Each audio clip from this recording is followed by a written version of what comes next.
By the way, I've decided to stream 5 p.m. I think CDT. By the way, so yeah. But anyways, let's get on. You had been long-time friends of the boys Izuku Midoryia and Katsuki Bakugo, but you had been much closer to Izuku, saving him from the explosive blonde whenever you could. Because of your kindness, Izuku always liked you. You were one of the parts of his life turning around for him. Before he met All Might, and before the sludge villain attack with him and Bakugo, he had asked you out on a date. You said yes, much to his surprise. Then, not long later, he asked you to be his girlfriend, which you said yes. He had been feeling rather bad recently. You didn't go to UA, you never wanted to pursue a hero career, so you two went to different schools. You would only see each other outside of school, and on the rare times, he wasn't busy with the hard work it took to be a part of one of the top hero schools in Japan. He felt like he was neglecting you, barely spending any time with you, and rarely showing you affection. He felt that you would be better off with someone better than him, someone at your current school that would care for you, take care of you as well, and be able to show as much love as he wanted to show towards you. Maybe I should break things off in a way where she can feel free to move on from me, he thought, while doing his homework one night. He had gotten a text from you, making him think about it again. The text said, "Hey, Izu, haven't seen you in a while. Do you want to meet up sometime?" Izu thought long and hard about it, and took it about an hour for him to finally respond. "Yeah, let's meet at the park where we went to our first date tomorrow after school. Your school is close, right?" You responded rather quickly. "Yep, it is. I can't wait to see you." Heart emoji. He smiled at the heart, but knew he shouldn't send another one back. He sadly put his phone down, sighing at the thought of what he was going to do. You were stunning. Oh, you were stunning. He couldn't miss you. And standing under the big tree in the park, you had later discussed that you two would meet there. It was a rather quiet place of the park, and generally the park wasn't too crowded. He took a deep breath, nervously walking up to you. "Hi, Yin." "Izu!" you exclaimed, hugging him. He gently hugged back, not like he usually did. That's when you realized something was off. "Izuku, is something wrong?" you asked as you let go. He looked down and up, and anywhere but straight at you. He didn't want to do this, but he knew it was better for you. He knew he wasn't the right person for you. You deserved better. "Yin, I actually wanted to tell you something," he said. You began looking nervous too. "Oh, what is it?"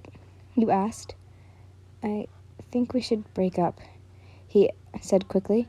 The color happiness drained from your face. Your throat went dry all of a sudden too.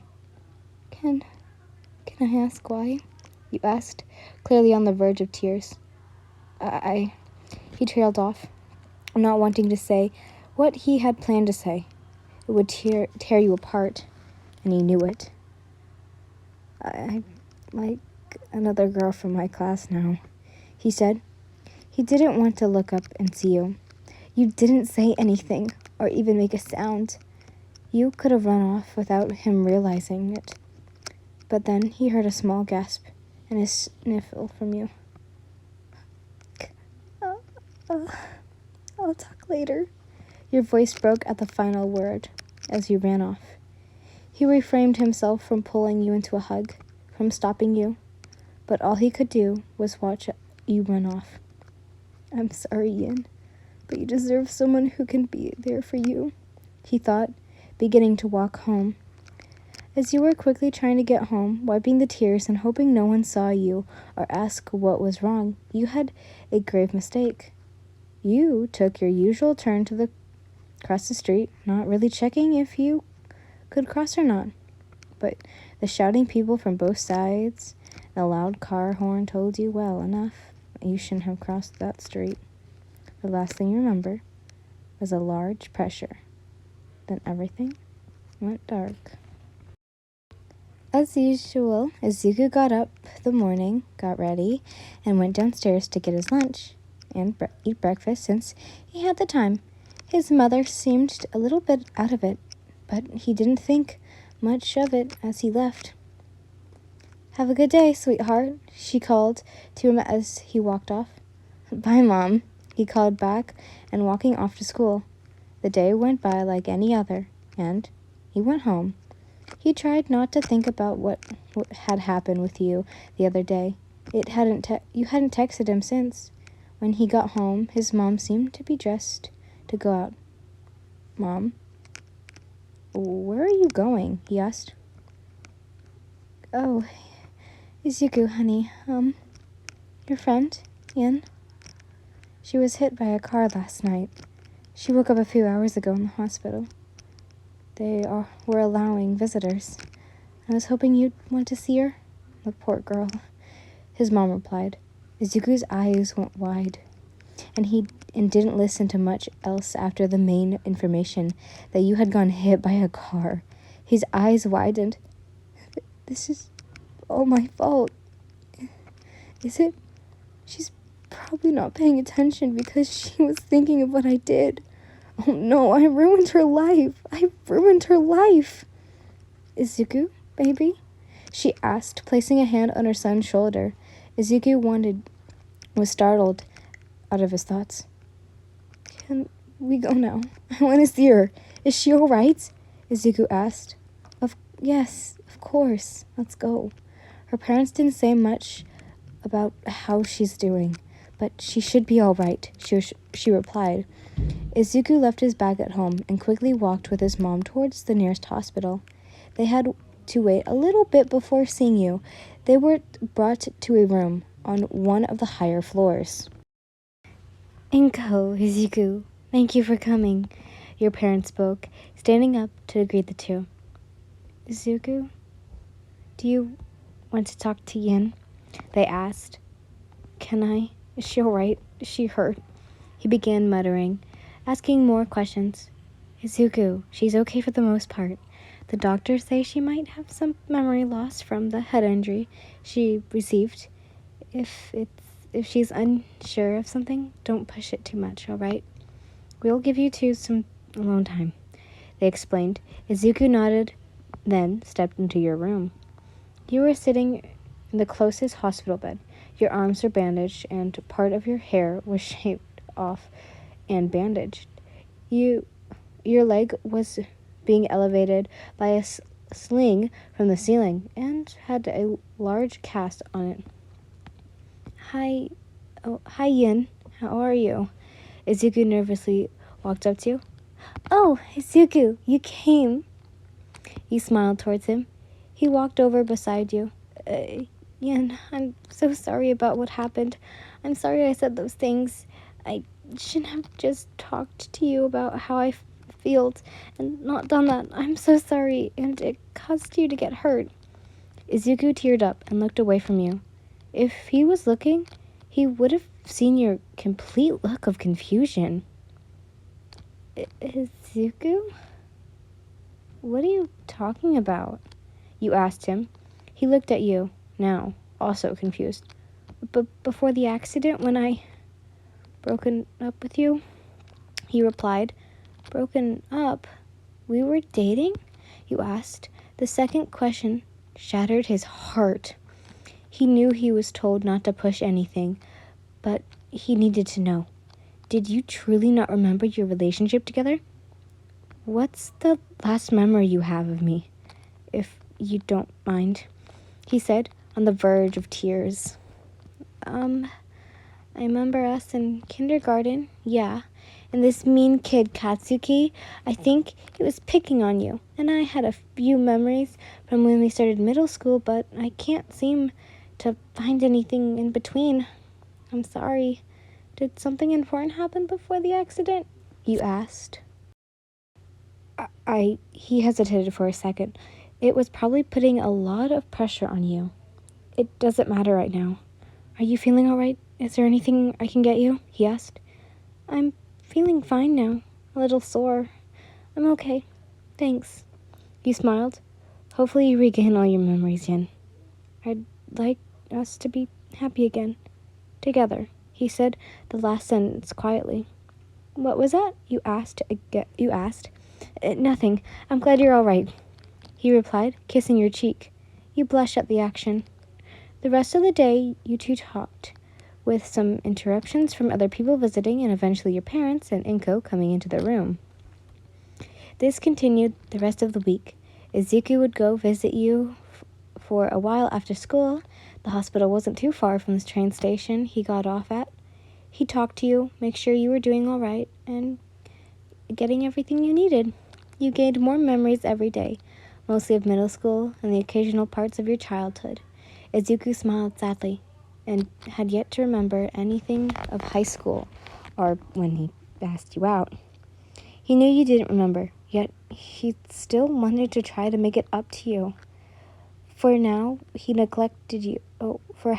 neglected you for a week at a time, how he broke your heart and how he caused all this to happen in the first place. He began slowly showing up with presents, flowers, small stuffed animals, even having his mom make some of your favorite food for you one day. Izuku, you're being too sweet to me. You don't need to waste your money on me every day. You smiled as he handed you another small plushie. If I'm spending money on you, it's never a waste to me, he shuddered out, blushing all the while. You blushed as well, smiling at him. Actually, Izuku, I've been wondering. When I came here, you were apologizing for breaking up with me. So we were dating before the accident, yes? Is that why you always come to visit? And why you're always so close to me? And why you're giving me gifts? You said, but I thought since you didn't remember much before that, I'd be pushing you too much by having you try and remember it, especially since you don't know. Oh, still don't. He began muttering something. You realized he did a lot. You cut him off. Whatever he was saying.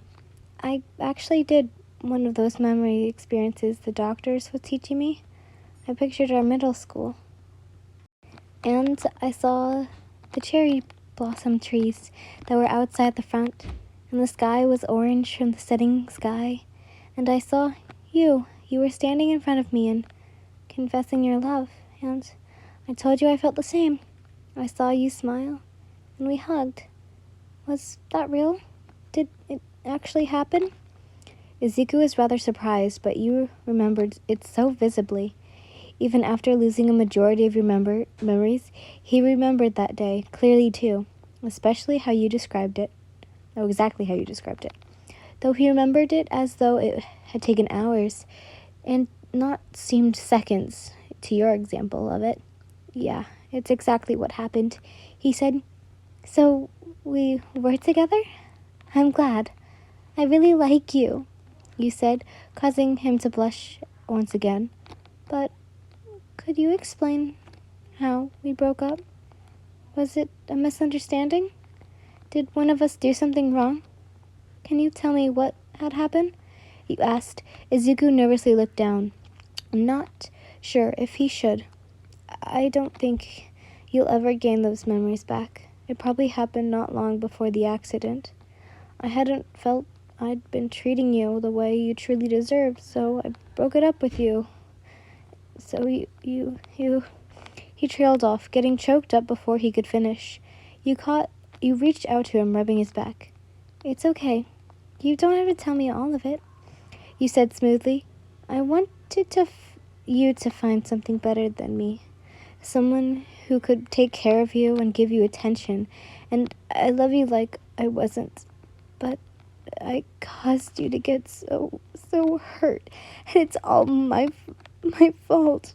Izuku cried, trying to wipe the tears with the back of his hands. He was surprised by you, wrapping your arms around him to the best of your abilities from your position. You wiped away the tears with your thumbs and smiled at him. He weakly smiled back. Izuku, not matter not no matter what happened, this wasn't your fault. Whatever you had done, you truly regretted it. It seems, and I don't remember it, so why could we put it behind and continue this relationship? I might not remember everything right now, but you can help me. You said, would that help? You asked, you nervously added. Izuku didn't know how to feel. He desperately wanted to agree with you, to hug you, and kiss you again. But it felt fake, almost to ignore something like this, and like he was just taking advantage of you not remembering much of an important event. But he couldn't stop his emotions from making him answer. Yeah, yes, I would like that. Let's talk more openly to each other from now on, too, so that this doesn't happen again. Of course. Now come here. I want to hug you. You smiled, pulling the curly-haired boy close to you.